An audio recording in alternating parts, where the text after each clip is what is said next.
오늘도 좋은 날입니다. 어제는 우리가 천국 혼인잔치에 대한 그런 말씀을 나눴습니다. 그 혼인잔치에 들어가려면 거기 어떤 예복이 필요하다. 그래서 우리에게는 이 두 가지의 예복이 필요하다. 하나는 주 예수를 믿고 그리스도를 우리의 의의 옷으로 입는 그런 예복이 기본적으로 필요합니다. 이제 그런 구원받은 후에는 우리는 또 내적인 생명을 따라 살면서 바로 우리 주관적인 그리스도를 또 옷 입을 필요가 있다. 그래서 그럴 때 우리는 천국 혼인잔치에 들어갈 수 있다. 결론적으로는 바로 청함을 받은 사람들은 많지만 택함을 받은 사람들은 적다는 표현이 있었습니다. 그 청함은 바로 이 부르심을 받은, 우리 모두는 다 부르심을 받았습니다. 구원의 은혜를 입었습니다. 그러나 또 천국 잔치에 주의 신부로 들어가는 것은 또 별개의 문제다. 그래서 우리가 거기에 택함 받는 그러한 자가 돼야 된다. 그런 이야기가 들어있고요.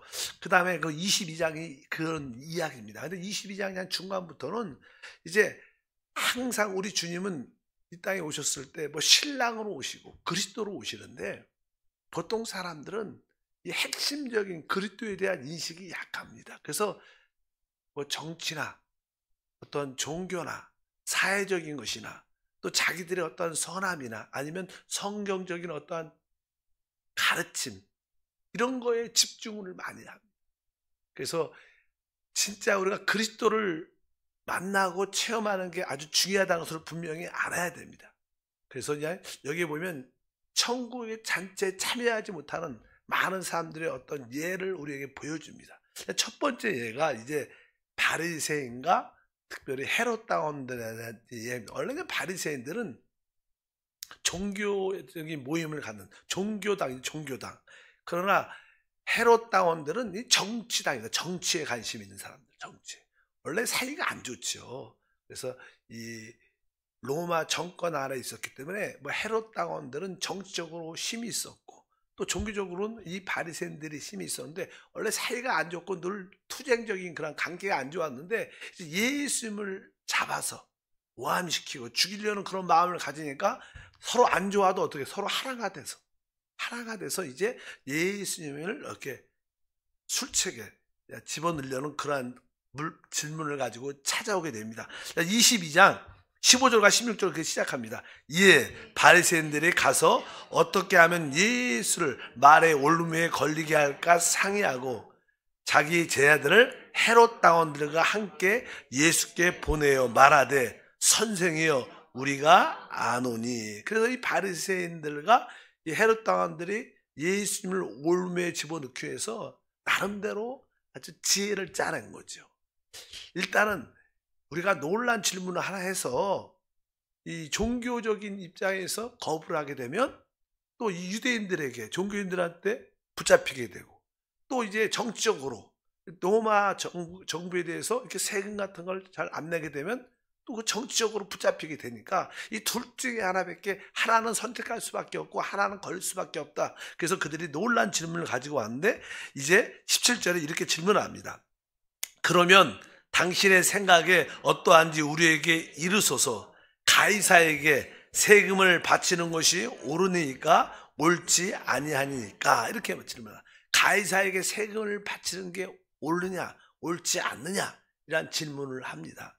사실 뭐 여기서 어떻게 대답을 해도 그들은 생각을 했죠. 만약에 세금을 내면 안 된다, 내지 말라, 그러면 뭐요? 정치적으로 문제가 있으니까 헤롯 당원들한테 붙잡히게 될 것이고, 그러나 세금을 내야 된다 그러면 늘 이게 유대인들은, 종교인들은 아주 로마 정부에 대해서 안 좋은 마음을 있었기 때문에 저는 뭐 매국노다, 우리 유대인들을, 우리 이스라엘 백성들을 이렇게 거부하는 자다. 그래갖고 어떻게 하든지 간에 대답을 하면 복잡하게 되어 있습니다. 그래서 우리 주님은 그래도 지혜의 최고의 고복인 줄 믿습니다. 그래서 우리 주님은 일단 여기서 나는 세금, 돈에 대한 관련, 우리 주님이 이제 너에게 쇳돈이, 동전이 있느냐? 그러니까 나는 그들 중에서 난 동전을 하나 갖고 오죠. 우리 주님은 동전을 갖고 있지 않지. 모든 세상 사람들은 다 돈을 가지고 있고 돈에 묶여 있습니다. 근데 우리 주님은 그런 분이 아니에요.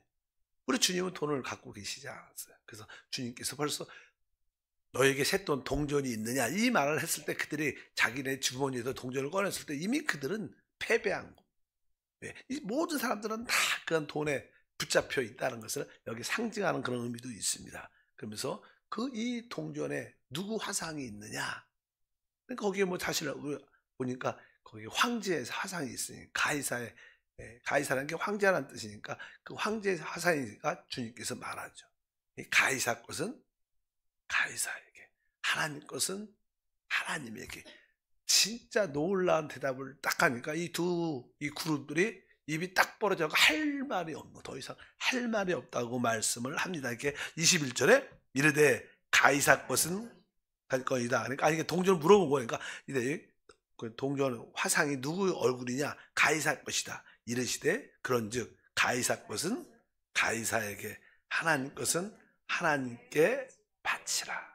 여기서 이렇게 사실 종교적인 정치적인 문제에 엮이려고 문제를 갖고 왔습니다. 근데 사실 우리의 신앙은요, 뭐 종교나 정치에 그렇게 관심이 있어서 안 됩니다. 우리는 그리스도에게 관심이 있어요. 그리스도에게. 이 신앙의 핵심입니다. 많은 어떤 교회도 어떤 사역자들은 뭐냐면 대한민국을 위해서 아주 되게 국가를 위해서 기도도 많이 하고 그렇게 밖에 뭐 태극기도 들고 뭐 종종 어떤 분이 그러세요. 우리 목사님이 보수냐 진보냐 그런 걸 물어본 분이 있어요. 어떤 분들은 우리 목사님 보니까 진보 같아 이렇게 얘기하시는 분도 있대요. 또 어떤 분들은 아니야 우리 목사님 정확하게 보수야. 근데 사실은 저는 뭐 보수고 진보고 그거 다 사상이고 철학이죠. 그건 사실 중요하지 않아요. 우리에게 중요한 건 그래 주님이 중요하고 교회가 중요하죠. 어째 사람의 영혼이 구원받고 주님과 만나고 주님을 누리는 게 중요한 줄 믿습니다. 그래서 어쩌든지 우리는 이 종교나 정치에 대해서 너무 관심 가지면 안 되고 우리는 그리스도에 관심을 가져요. 뭐 이런 분들은 이게 바리새인과 이 헤롯 당원들은 그리스도에겐 관심이 없고 그런 거에 관심이 있으면 결국 뭐예요? 혼인잔치에 참여할 수가 없고 빗나가죠. 신앙이 빗나가는 사람들이 참 많습니다. 교회를 다녀도 신앙의 정도를 안 걷고 이렇게 빗나가는, 그러니까 우리가 너무 이쪽에 오른쪽 왼쪽에 너무 붙잡혀도 그거 합당치 않습니다. 뭐 사실 시장 경제가 옳은 건지 아니면 중앙 정부에서 사회주의가 옳은 건지 그것은 뭐 다 실패했어. 다 실패. 역사적으로 보면 그냥 하나님의 왕국만 성공을 하게 돼 있습니다. 그런 거에 너무 우리가 집착할 필요는 없다. 우리의 주님은 바로 우리 그리스도인 줄 믿습니다. 그래서 그냥 가이사 것은 가이사에게, 하나님 것은 하나님께. 진짜 놀라운 대답을 하시죠. 그러니까 자기네끼리 그 바리새인과 헤롯 동원이 가갖고 예수님한테 완전 이렇게 물 먹었어. 그냥 이런 얘기가 들을 거 아니에요? 그러니까 그냥 다른 팀이 왔어요. 사두개인 팀이 사두개. 그 당파제, 당파. 사두개인들은 지금으로 말하면 현대주의자들이에요. 현대주의자. 이들은 부활을 믿지 않습니다. 여기 뭐 교회를 다니는 사람들이요. 이게 우리가 조금 이렇게 우리가 조금 이렇게 일어나서 부활해서 이 사회를, 이 국가를 다시 좋게 만들어야 된다. 이런 운동권 그런 사람들, 운동권 사람들. 자기들이 무엇을 해서 왜 뭐 부활도 없고 영혼도 없으니까 그냥 이 땅에서 잘 사는 거예요. 이 땅에 천국을 만들어야 되는 것이다. 뭐 그런 이렇게 사회주의, 그러니까 현대주의자들이 현대주의자들. 신앙을 진짜 참된 신앙. 우리는 뭐 다음 신앙, 영원한 신앙을 믿는데 이 사두개인들은 그런 자들은 아닙니다. 그래서 그들이 그냥 와서 생각을 한 거예요. 그들은 부활을 안 믿으니까 어떻게 부활이 없다고 생각을 또 하니까 예수님께 아주 기가 막힌 질문을 합니다. 그러면서 그냥 29절부터 30절까지 주님이 대답하기 전에 어떤 질문이냐면 이 어떤 한 남자가 있는데 결혼을 했어요.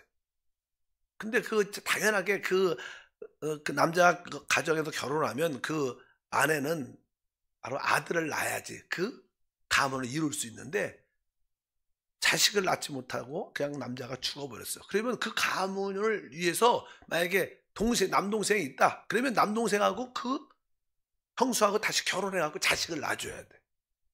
그래갖고 그냥 그 동생하고 결혼을 해갖고 이제 근데 자식을 낳기 전에 또 죽었어. 그리고 셋째도 자식을 낳으려고 또 결혼했는데 또 죽었어. 그리고 7째까지 내려갔다는 거야. 만약에 부활이 있다면 그 부활의 날에 누가 진짜 남편이겠냐는 거야. 그런 아주 우리가 말하면 말도 안 되는 그런 질문을 그냥 합니다. 기가 막히죠. 왜 부활을 안 믿으니까 그렇게밖에 생각할 수가 없어요. 우리 참된 신앙은 우리가 다음 시대가 있다. 영원한 시대가 있다. 이런 얘기하면요. 이 현대주의자들은 말 같은 소리, 말도 안 돼. 지금이 중요한데 뭐 다음 시대가 어디냐고 절대 믿지 않습니다. 그런 분도 많습니다. 그래갖고 이제 주님이 대답을 29절부터 말씀하는 거 읽어보니까 예수께서 대답해 이르시되 너희가 성경도 하나님의 능력도 알지 못하는 거로 오해하였도다. 부활 때에는 장가도 아니가고 시집도 아니가고 하늘에 있는 천사들과 같으니라 이렇게 말씀합니다. 여기 보니까 너희가 성경도 모르고 하나님의 능력도 알지 못한다. 그러니까 오해한다. 그러니까 사실 우리가 하나님을 안다는 뜻은요. 성경도 알아야 돼요. 그러나 성경만 안다고 하나님을 알지 않습니다. 우리가 실제로 여러분들도 다 성경 지식을 성경을 통해서 지금 말씀을 배우고 있는데 성경을 통해서 하나님을 어느 정도는 알지만 또 실제로 우리 하나님은 살아있으니까 우리가 그분을 어떻게 해요? 생명으로 그분을 또 알아야 돼. 실제로 그렇지 않습니까? 이것을 쉽게 말하면 하나님의 능력이라고 표현해요. 그러니까 하나님을 지식적으로 성경 교리적으로도 알 수도 있지만 또 어떤 분들은 그냥 체험적으로 하나님을 알아요. 그렇게 만난 사람도 많죠. 그러나 이 두 가지가 다 필요한 겁니다. 우리에게는 성경 기본적인 하나님에 대한 영적인 지식도 필요하고 또 실제로 우리가 내적으로 살아계신 하나님에 대한 체험도 필요한 거예요. 근데 이제 이들이 그렇지 않다는 거예요. 그러면서 이제는 너희가 그러니까 부활에 대한 그들이 이해를 갖지 못하니까 일단은 부활 때는 장가도 아니가고 시집도 아니가고 하늘에는 천사들과 같다 이렇게 말씀하고 그러니까 우리가 이 땅에서 부부의 관계, 자식의 관계가 있지만 우리가 이제 주님의 나라 가게 되고 부활의 몸을 갖게 되면 거기서는 부인, 남편, 자식 그런 관계가 아니에요. 그래서 우리가 좀 섭섭할 사람도 있겠지만 그렇지 않으니까 대부분 사람은 좋아할 수 없이 어쩌든지 여러분 분명히 아셔야 돼요. 그러니까 이 하늘에 우리가 부활의 몸을 갖게 될 때는 그런 관계가 아니고 우리 모두가 뭐예요? 주님의 신부가 되고 아내가 되고 우리 모두는 서로 지체가 되는 그런 몸의 모습의 부활의 몸의 상태지 이렇게 천사들처럼 이렇게 장가도 가고 시집도 가지 않는 그런 상태다 된다 이렇게 말씀하면서 이제 우리 주님께서 한마디 더 하죠. 31절에서 32절에 죽은 자들의 부활을 논할진대 하나님이 너에게 말씀하신 바 나는 아브라함의 하나님이요 이삭의 하나님이요 야곱의 하나님이라 하신 것을 읽어보지 못하였느냐. 하나님은 죽은 자의 하나님이 아니요 살아있는 자의 하나님이시니라 하시니. 실제로 우리 하나님은 늘 내가 아브라함과 이삭과 야곱의 하나님. 사실 아브라함과 이삭과 야곱은 이미 죽었어요. 근데 사실 우리 주님은 뭐예요? 아브라함과 이삭과 야곱이 그들이 지금 뭐예요? 살아있다는 거예요. 앞으로 그들로 또 부활의 몸을 갖게 될 거라는 거예요. 나는 하나님은 살아있는 자의 하나님이라는 거예요. 그 부활에 대한 그런 이해를 그들에게 다시 한번 깨닫게 해 줍니다. 그런 이야기를 딱 들으니까 이 사두개인들도 할 말이 없는 또 많은 사람들이 아까 말씀드린 것처럼 우리가 이 혼인잔치에 참여하는 것이 참 중요한데 그런 데는 관심이 없고 그냥 이 땅에서의 모든 어떠한 천국, 이 땅에서의 누림, 이 땅에서의 혁명, 이 땅에서의 뭔 새로운 바람 이렇게 이런 거에만 관심이 많이 있죠. 이것도 합당치 않아. 이것도 빗나간 신앙이죠. 빗나간 신앙. 세 번째는 율법사들은 당연하게 율법을 연구해서 모세의 율법에 대해서 아주 정통한 자들이에요. 늘 모세의 율법에 공부하고 또 율법을 지키면서 율법을 가르치니까 아주 어떻게 보면 성경에 능통한 자들. 그들이 성경을 잘 아니까 성경에 대해서 그냥 주님한테 질문하러 온 겁니다. 그러면서 이 율법에서 주님의 계명 중에서 가장 큰 계명이 무엇인가 나름대로 그들은 성경을 잘 알아니까 그래서 질문을 36절에 말합니다. 선생님 율법 중에서 어느 계명이 크니까? 그러니까 우리 주님이 거기에 대해서 대답을 하시죠. 37절부터 읽어보니까 예수께서 이르시되 내 마음을 다하고 목숨을 다하고 뜻을 다하여 주 너희 하나님을 사랑하라 하셨으니 이것이 크고 첫째 되는 계명이요 둘째도 그와 같으니 내 이웃을 내 자신같이 사랑하라 하셨으니. 그러니까 이 율법사들이 주님한테 가장 어려운 질문이라고, 어떤 계명이 가장 크냐고 질문을 딱 던지니까 주님이 아주 간단하지만 아주 정확하고 명확한 대답을 딱 하니까 와, 더 이상 이들도 할 말이 없게 됐습니다. 그러니까 아까 종교적인 자들, 정치적인 자들, 현대주의자들, 또 나름으로도 늘 율법을 연구하는, 성경을 지식을 연구하는, 나름대로 성경에 정통하다고 그런 사람들이 다 와서 질문했는데 다 그냥 주님의 그 지혜에 놀라 바빠져. 너희가 나한테 이렇게 질문하냐? 그럼 나도 한번 너에게 질문하겠다. 그 주님이 질문을 하시는 거예요. 주님의 질문은 무엇이냐? 이 42절에 말씀합니다. 너희는 그리스도에 대하여 어떻게 생각하느냐? 누구의 자손이냐? 대답하되 다윗의 자손이니이다. 사실 주님은 이제는 그들에게 질문을 하나 하는데 그 질문 중에 질문이 무엇이냐? 그리스도에 대해서 어떻게 생각하느냐? 실제로 이 우주에, 이 땅의 모든 중심과 목표는 그리스도입니다. 하나님의 경륜의 중심도 그리스도입니다. 그러니까 우리가 진짜 하나님의 경륜의 중심인 그리스도를 우리가 어떻게 알고 있느냐가 가장 중요한 질문이지, 그 외에는 사실 중요하지 않습니다. 진짜 중요하지 않습니다. 그래서 진짜 너희는 그리스도에 대해서 어떻게 생각하느냐? 주님은 이렇게 말하는 겁니다. 너희가 진짜 질문을 해야 한다면 그리스도에 대해서 질문해야 돼요. 그리스도를 알아야 된다는 거예요. 근데 그들은 진짜 다른 데 관심이 있지 진짜 중요한 그리스도에 대한 관심이 없는 거예요. 우리의 신앙도, 교회에서 교회를 다닐 때도 우리의 신앙은 바로 하나님의 아들 그리스도에 대해서 관심이 있어야 돼요. 내가 병을 고치고 축복을 받고 내가 능력 있게 되고 내가 믿음의 사람이 되고 이런 것도 좋겠지만 이것은 다 부수적인 것입니다.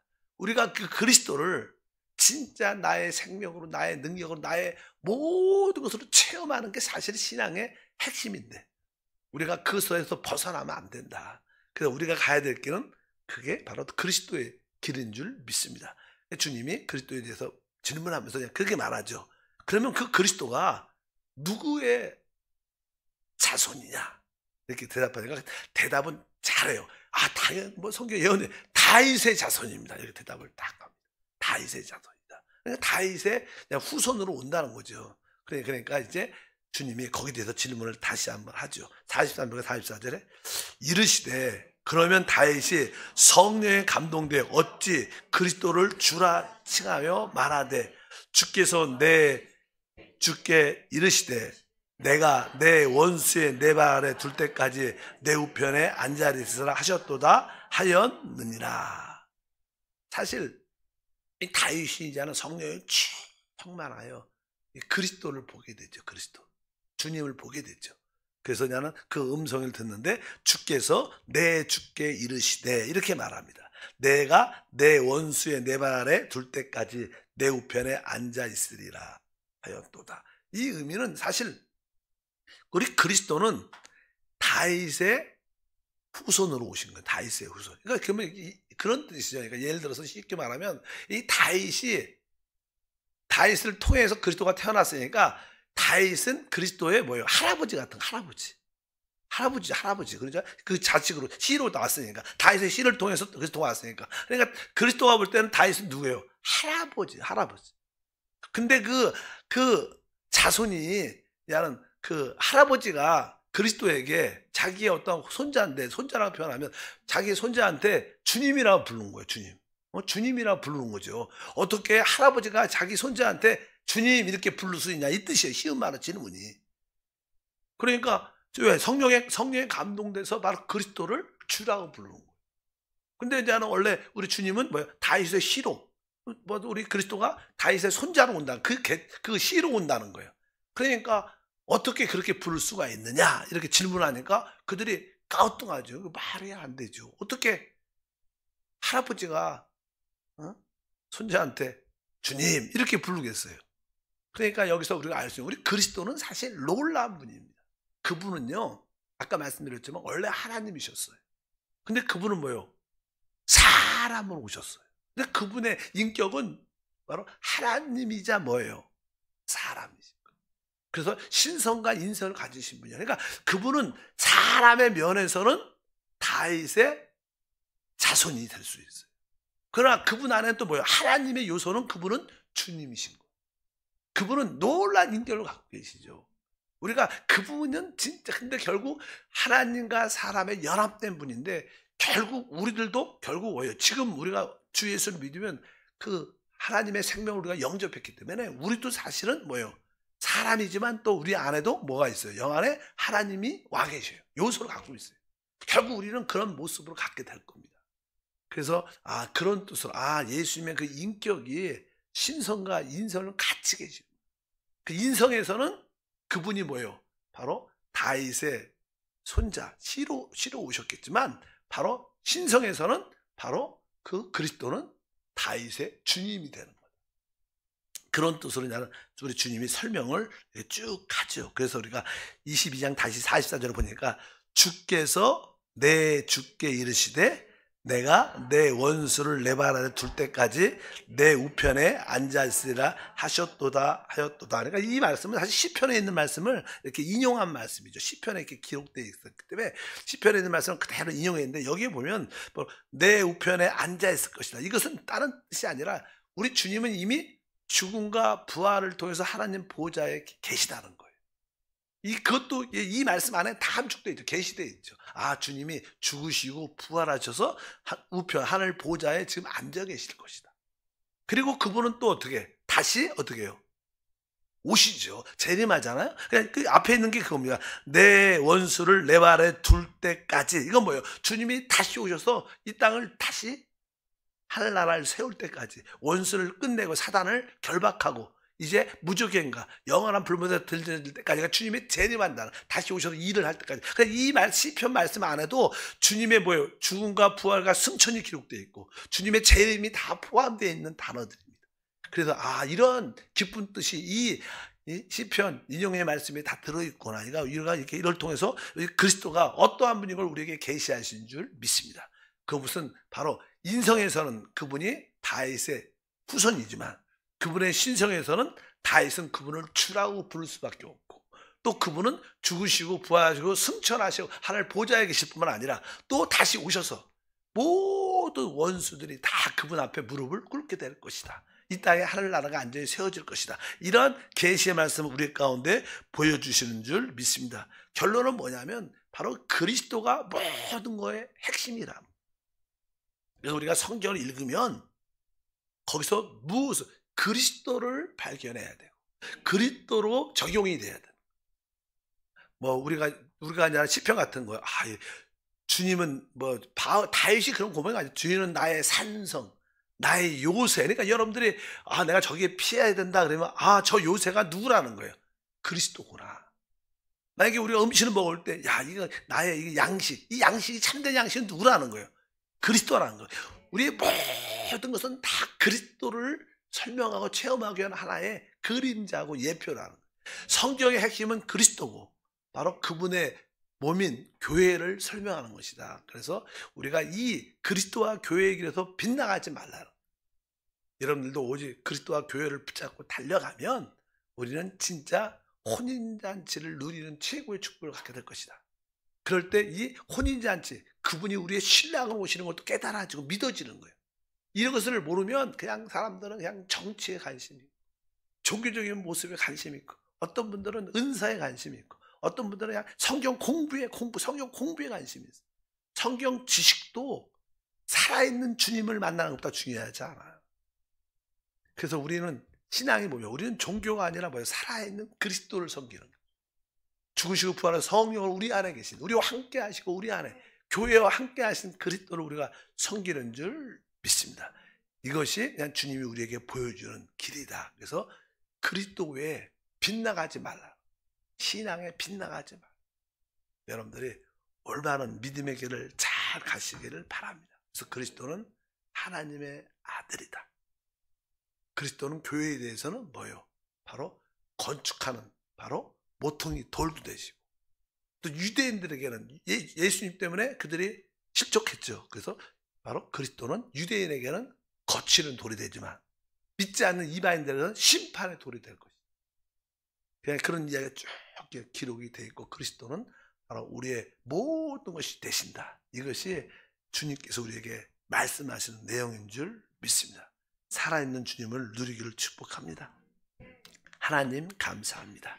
다시 한번 하나님의 말씀을 통하여, 또한 우리의 생명의 체험을 통하여 참된 하나님의 아들 그리스도를 올바로 체험하고 누리고 하나 되게 도와 주시옵소서. 빗나가지 않게 도와주시고, 오직 영이신 그리스도, 생명이신 그리스도, 말씀이신 그리스도를 통하여 우리 모든 지체와 또 하나 되게 도와 주옵소서. 주 예수 이름으로 기도하옵나이다. 아멘. 하늘에 계신 우리 아버지여, 이름이 거룩히 여김을 받으시오며 나라가 임하시오며 뜻이 하늘에서 이루어진 것 같이 땅에서도 이루어지리라. 오늘 우리에게 일용할 양식을 주시옵고, 우리가 우리에게 죄 지은 자를 사하여 준 것 같이 우리의 죄를 사하여 주시옵고, 우리를 시험에 들게 하지 마시옵고 다만 악에서 구하시옵소서. 나라와 권세와 영광이 아버지께 영원히 싸움나이다. 아멘.